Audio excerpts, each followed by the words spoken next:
بسم اللہ الرحمن الرحیم۔ السلام علیکم، آپ کا دوست سلمان حیدر۔ دعا ہے پروردگار سے کہ اس نے آپ کو اور آپ کے اہل خانہ کو اپنی حفظ و امان میں رکھا ہوا ہے۔ اتوار کے دن ہے تو کوئی اچھے جیسر والی خبریں بھی دیں، ایکچوئل پوزیشن دوسری بھی آپ کو بتائیں گے۔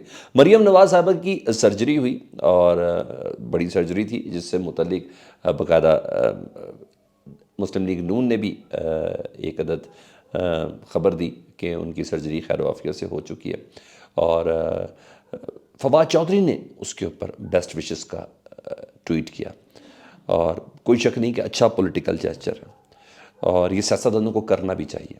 اور ایسے موقع پر یہ پولیٹیکل جیسچر ہے جب عمران خان صاحب کی بیماری کا، ان کے زخمی ہونے کا مذاق اڑایا جا رہا ہے۔ ایسے موقع پر یہ پولیٹیکل جیسچر ہے، بہتر جیسچر ہے، جب عمران خان صاحب پہ گولیاں لگنے کا مذاق اڑایا جا رہا ہے۔ ان کو گولیاں لگی نہیں، یہاں تک سوال کھڑے کیے جا رہے ہیں۔ ان کے زخم پلاسٹک سرجری سے باقاعدہ طور پر میک اپ آرٹسٹ کے ذریعے بنائے گئے، یہاں تک کی باتیں کی جائیں، کوئی اور نہیں، یہ لوگ خود کہہ رہے ہیں۔ اچھا جی، قاتلانہ حملے کا مذاق اڑایا جا رہا ہے۔ اس موقع پر فواد چودھری صاحب کا یہ موو بہت اچھا، اس کو اپریشیٹ کرنا چاہیے۔ اور اس سے بھی اچھا موو یہ ہے کہ مریم بی بی نے ان کا شکریہ بھی ادا کیا ہے۔ بہرحال یہ جیسا تھا، اپریشیٹ کرنا چاہیے، تو میں نے کہا میں یہ آپ کو بتاؤں، مجھے یہ چیز اچھی لگی۔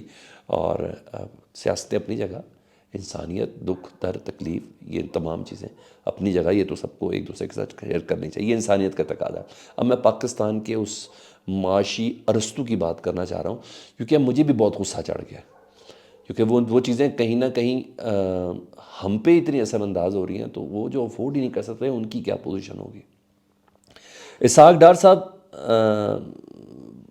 جلی کٹی سنا رہے ہیں پاکستانیوں کو، جلد جلد جلد آئی ایم ایف کا وقت پاکستان آئے گا، ایک بار پھر وہ کہہ رہے ہیں دورہ کرے گا، مشکلیں آسان ہو جائیں گی، ہم کوششیں کر رہے ہیں۔ پہلے کہہ رہے تھے کرسمس تھی، اسٹاف پورا نہیں ہے، آپ کو پتہ لمبی چھٹیاں ہوتی ہیں، یہ سب ہے۔ مطلب ابھی تک آئی ایم ایف کے وفد کا جو دورہ ہے نا، یہ شیڈول نہیں کر پائے۔ جب شیڈول نہیں کر پائے تو پھر مذاکرات ہوں گے۔ مذاکرات کب جا کے ہوں گے؟ کل وزیر اعظم صاحب بھی یہی کہہ رہے تھے کہ آئی ایم ایف کے ایم ڈی سے میری بات ہوئی ہے، تو میں ان سے کہا ہے کہ جناب جلدی سے آپ اپنے بندے بھیجیں، تو ابھی تک بندے ہی نہیں بھیجے گئے، تو تب جا کے بات ہوگی۔ بہرحال یہ کوششیں کر رہے ہیں، مطلب ابھی تک اس طرح کی کوئی چیز ہو نہیں پا رہی۔ مزید باتیں سنیں جی، یہ معاملہ بڑھ رہا ہے، ابھی مذاکرات ہونے ہیں، وفد آئے گا، اس کے بعد مذاکرات کامیاب ہونے ہیں، اس کے بعد قسط اپروو ہونی ہے، اس کے بعد یہ قسط اپروو ہو کر ڈیلیور ہونی ہے۔ اس وقت تو پاکستان کے حالات کیا سے کیا ہو جائیں گے۔ اور یہ کہہ رہے ہیں کہ ہم نے جینوا میں بھی جا کر بھی یہ دعوت دیں گے کہ آئی ایم ایف کے وفد کو پلیز یہاں ہم سے مذاکرات کر لیں۔ تو یہ ایک لانگ پروسیس ہے، اور پاکستان کو تختہ مشق بنایا ہوا ہے ان لوگوں نے۔ میں نے پچھلے بھی لوگوں کو بتایا کہ ان کی اپنی معاشی حالت بہتر ہو رہی ہے، گھر واگزار ہو رہے ہیں، ان کے بینک اکاؤنٹ جو منجمد تھے وہ صحیح ہو گئے، ان کے جتنے منقولہ غیر منقولہ جو جائیدادیں تھیں، ان کو پاکستان آ کے فائدہ ہی فائدہ ہوا ہے۔ ان کے کیسز ہی ختم ہو گئے ہیں اسحاق ڈار صاحب کے، پاکستان کی اکانومی کا بیڑا غرق ہوا ہے، اور یہ سب بھیک کے زمرے میں ہے، کوئی پلان نہیں ہے ان کے پاس، کسی قسم کا کوئی پلان نہیں دے رہے۔ یہ ہمارے خزانے کے ارسطو کے کارنامے جی، جو میں نے کہا آپ کو بتا دوں۔ دوسری طرف وزیر داخلہ رانا ثناء اللہ صاحب رو پڑے ہیں جی، بالکل سرنڈر کر دیا۔ انہوں نے کہا مجبوری کی حالت یہ ہے کہ ہمارے جو دوست ممالک ہیں نا، وہ بھی یہ کہہ رہے ہیں کہ آئی ایم ایف سے جب تک پاکستان کا معاہدہ نہیں ہوگا، ہم پاکستان کی مدد نہیں کریں گے۔ انہوں نے اپنے تعلقات، اپنی مدد کو مشروط کر لیا ہے پاکستان کے آئی ایم ایف کے پروگرام میں جانے سے۔ مطلب سعودی عرب، یہ رانا ثناء اللہ کہہ رہے ہیں، مطلب سعودی عرب اور چین کی طرف سے جو ہمیں ایک ریلیف ملنے کی جو امید ہے نا، وہ بھی ان دوست ممالک یہی ہے نا، اور کون ہے ہمارا، انہوں نے اس کو نتھی کر دیا آئی ایم ایف پروگرام سے۔ تو مطلب آپ اور میں تیار رہیں مزید آئی ایم ایف کی کڑی شرائط کے لیے، جس پروگرام جب ہوگا تب تک پتہ نہیں کیا ہوگا۔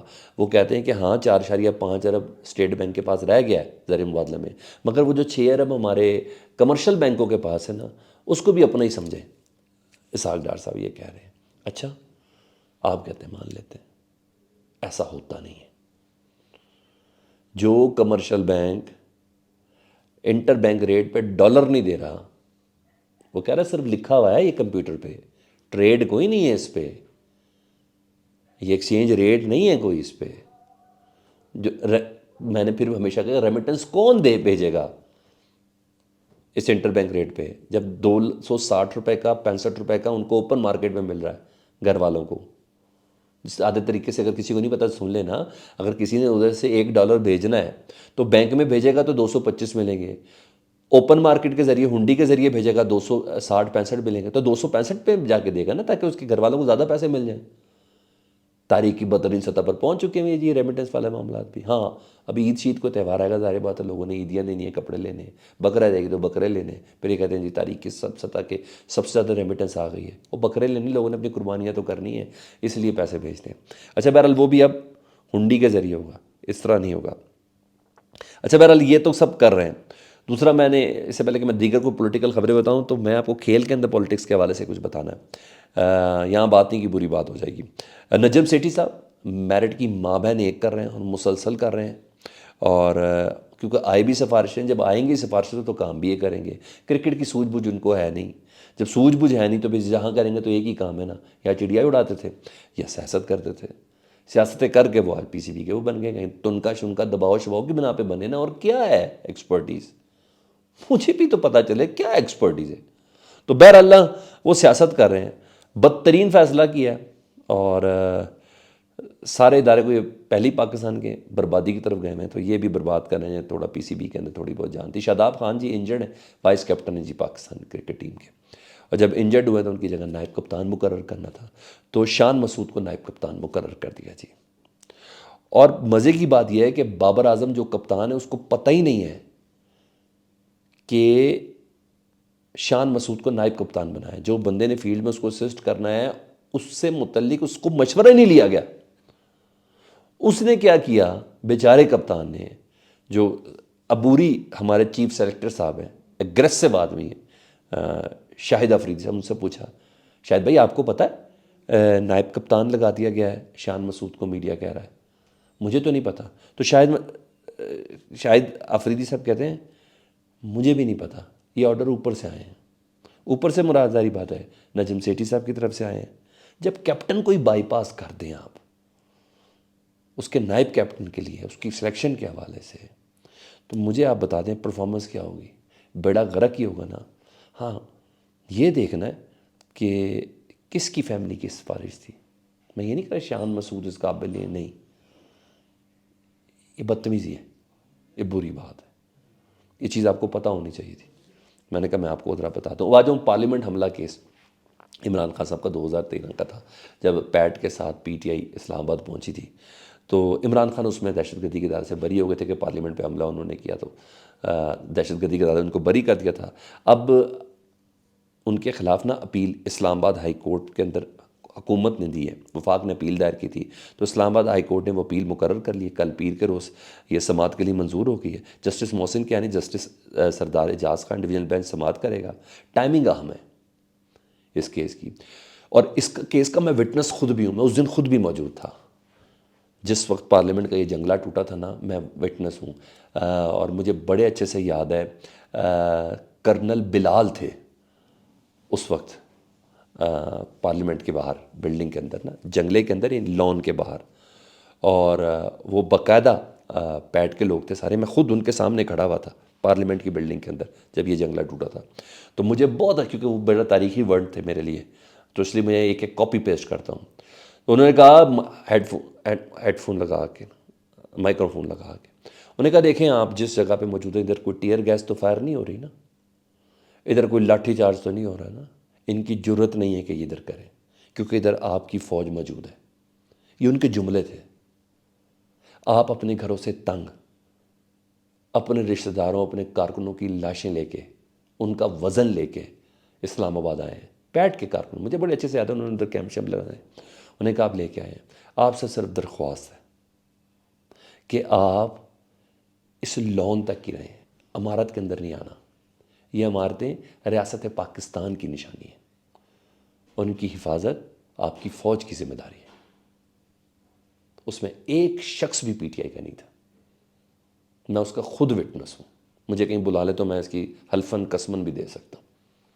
تو بہرحال یہ دہشت گردی کا عدالت سے ایک عمران خان صاحب اور اس کے اندر دیگر بھی افراد موجود ہیں، عارف الوی بھی ہیں میرے خیال ہے، اور جہانگیر ترین بھی اس کے اندر موجود ہیں، شاہ محمود قریشی صاحب بھی موجود ہیں، فواد چودھری بھی صاحب بھی اس درخواست کے اندر موجود ہیں۔ تو بہرحال دہشت گردی سے ریلیف ہوا اور اس کے بعد دوبارہ اس کو ٹیک اپ کر لیا ہو۔ میں نہیں کہہ سکتا، ٹائمنگ بڑی میٹر کرتی ہے، 7 دن چاہے تو کچھ بھی کر سکتے، میں کچھ نہیں کہہ سکتا، لیکن اس کا میں خود بھی وٹنس ہوں۔ تو اس سلسلے میں ٹائمنگ بڑی امپورٹنٹ ہے، ہو گیا۔ رہی بات عمران خان صاحب کے کل کے اجلاس کی، عام فیصلہ دوبارہ سے ہو گیا جی، تمام لوگوں کا اعتماد میں لیتے ہوئے کہا ہے کہ ہم نے اعتماد کا ووٹ نہیں لینا پرویز الہی کا انٹن انلیس ہمیں عدالت اب حکم دے۔ ٹھیک ہے جی، عدالت ہمیں حکم دے گی، پھر ہم اسمبلی ڈیزالو کر دیں گے اعتماد کا ووٹ دلوانے کے بعد۔ لوگوں کو تیاری جاری رکھنے کو، الیکشن کی تیاری اب جاری رکھیں، وزراء کو ڈویژن سطح پہ کہہ کے تمام لوگوں کو ایکٹیو اور انٹیکٹ رکھیں۔ ناراض اراکین اگر کوئی ابھی بھی ہیں تو مجھ سے ملاقات کروا دیں، 11 جنوری تک انتظار کریں، صورتحال واضح ہو جائے گی۔ جی اتنا بڑا فیصلہ ہو چکا ہے۔ تو یہ وہ چیزیں تھیں میں نے کہا اب تک کی میں آپ کے ساتھ شیئر کر دوں۔ اپنا بہت زیادہ خیال رکھیں، فیڈ بیک سے متعلق آگاہ کریں۔ اللہم صلی علی محمد و علی محمد۔